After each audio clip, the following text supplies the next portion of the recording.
Jesus came into the world and taught all about God.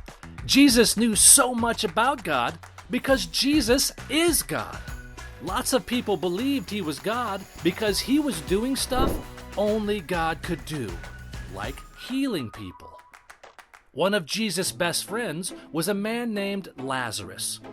One day, Lazarus got really sick when Jesus wasn't around. His two sisters, Mary and Martha, knew Jesus could heal him, and they sent a message to Jesus saying, "Lord, the one you love is sick." When Jesus got the message, he said, "This sickness will not end in death. No, it is for God's glory." He was saying that he had power over death because he is God. He waited 2 more days before he went to see Lazarus. He told his disciples that Lazarus was asleep and he was going to wake him up. The disciples thought this meant Lazarus was just napping and he was feeling better. But then Jesus told them that Lazarus had died.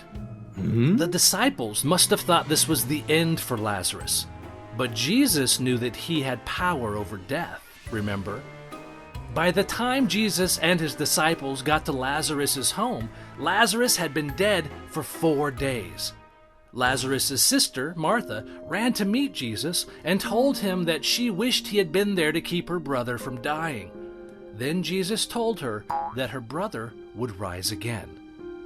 She thought he was saying Lazarus would live forever in God's kingdom with all of God's followers sometime way in the future, which is good news.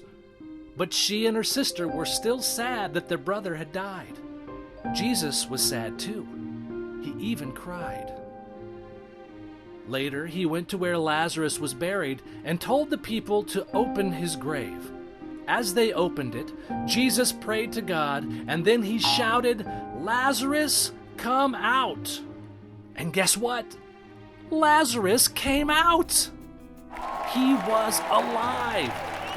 Many people saw this and believed that Jesus must be God because he has power over death. Jesus can even bring us back to life because he died on the cross for our sins, and then he beat death by coming back to life. We can celebrate because Jesus has power over death.